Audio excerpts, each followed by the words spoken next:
Welcome to part 2 of this tutorial series. We are well on our way to controlling cool sounds in Ableton Live with a Nintendo Wiimote. This video will focus on getting OSC data from Oscillator into Max. We're going to do this for the purpose of controlling an Ableton Live set. The patch we are building was actually authored by Dr. Garth Payne, who is an associate professor of digital sound and interactive media at Arizona State University. So let's take a quick look at who this guy is, right? If you haven't heard of Garth Payne, you should definitely check him out. You should definitely check out these 2 albums that he just released. Anyways, let's get started. So first, what you need to do is you need to make sure that you have downloaded the SceneMat library, or excuse me, the SceneMat package. So open up MaxMSP if you haven't done that, and go to File, then go to Show Package Manager. And when you do that, you are going to want to go here and search. And when you search, look for SceneMat. And let me get rid of that. There we go. Look for SceneMat, click Enter, click on this, and then click Install. It's that easy. So what I'm about to say is actually immensely important. You are going to really need something called the m4l.chooser object. Now, this is going to be something that we need for the entirety of this tutorial. So if you don't know where that is on your hard drive, you need to know where it is in order to do this. So let's say you can't find it. Well, you can always go here to Max in your applications window, and you can right click or control click. And you can go ahead and hit Show Package Contents, go to Contents, then you can go to Resources, then you go to Cycling, or just go to C74, and then you could probably just search m4l.chooser.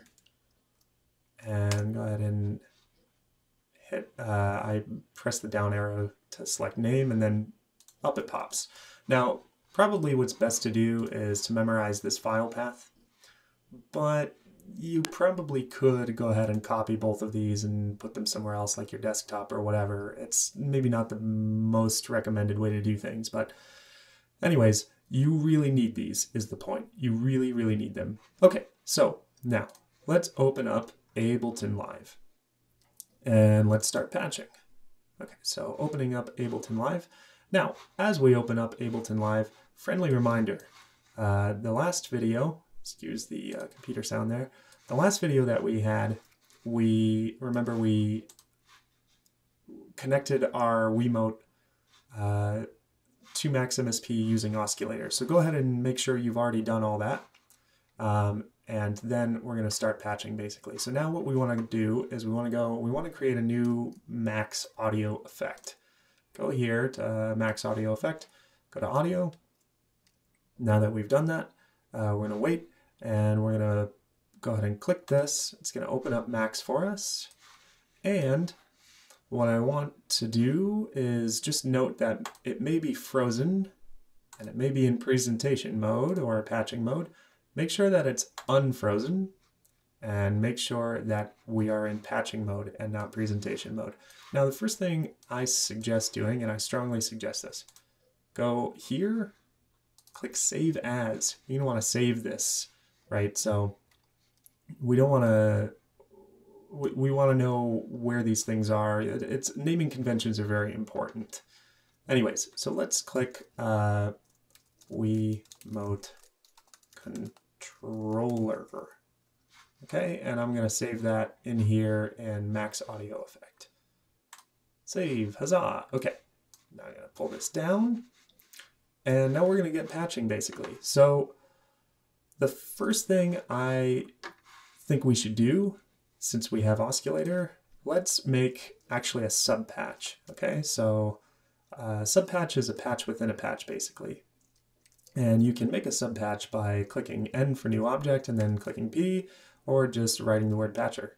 So hit P, and then we'll type Wiimote_data. Okay, and now we're going to start creating inside of this sub-patch. We're going to have a lot of sub-patches in this tutorial. So create an inlet. Okay, create a second inlet. And now remember we have, we're using oscillator to send to localhost 9000. So what we want is UDP receive, and we want to put 9000, and that's how we're going to get the Wiimote data. Hooray! Hooray for Wiimote data. Okay, so the next thing I suggest doing is using a gate. I shouldn't say that I suggest, right? This is Dr. Garth Payne's patch, so I shouldn't be taking the credit. All right, so okay, so let's go ahead and let's talk about how we're going to get all of this data and how we're going to route it, right? So we downloaded the SceneMat packages. So what that's going to let us do is use OSC route. Now don't hit enter yet. You want to hit /we/1. That's going to be very, very important. Okay, so the next object, and we're going to connect that up to the gate, and the next object we want to make is OSC route space Excel space button. Okay, and that's going to help us get our Excel and button data. And then we want to hit OSC route, and then you guessed it, PRY for our pitch, roll, and yaw. Remember last video we talked about what that was. Okay, so things are going really well so far. Now let's go ahead and let's create a multi-slider and connect this up, because we just want to be able to see the data when it comes in. It's probably not going to be streaming yet because I haven't turned this gate on, but that's okay. One thing at a time.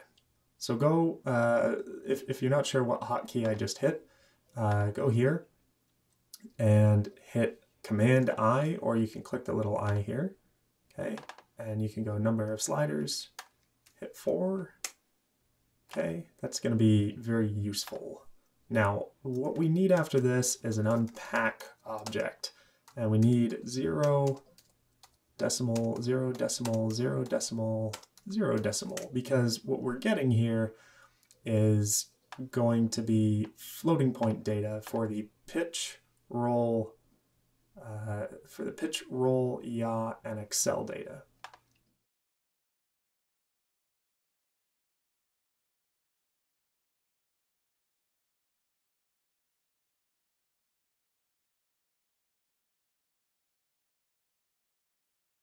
All right, so let's go ahead and just add some floating point boxes here, some number boxes rather. And remember, there's a difference between floating point and integer. It's pretty simple to remember what the difference is. Floating point has a decimal point. Integer deals with whole numbers. Okay, so now, very important, create 4 outlets. Oh, geez, sorry, outlet. I made that plural because I said it plural. Okay, so 4 outlets, 1, 2, 3, 4. 4 outlets, hooray, 4 outlets. Okay, the next thing we're gonna do is, let's just select all, move this a little bit. Oh, this is bothering me. Oh, looks like Max crashed. Did we lose everything? Sometimes that happens. Oh no. Reopen. This is, you know you're doing Max MSP right when it crashes. Let's see if it can recover everything. Come on, Max, I believe in you. I believe in you. Okay, so Max crashed on me. That happens sometimes. Kind of part of the gig. Okay, so this is basically where we were. Now, one thing I really want to emphasize here is we want to make sure we're getting the data for all of our buttons. So let's go ahead and again OSC root, and we're going to have quite a number of things to type here. Up, space, down, space, left. I think maybe I should be capitalizing these. I'm not entirely positive that's necessary, but let's just do it to be safe. A, and then B. We have quite a few buttons. Minus. Oh, and then we have home. Oh my goodness. And then we have plus. I don't know why I remembered home before plus. And then we have 1, and we have 2. Whew. Okay. And now, let's go ahead and get,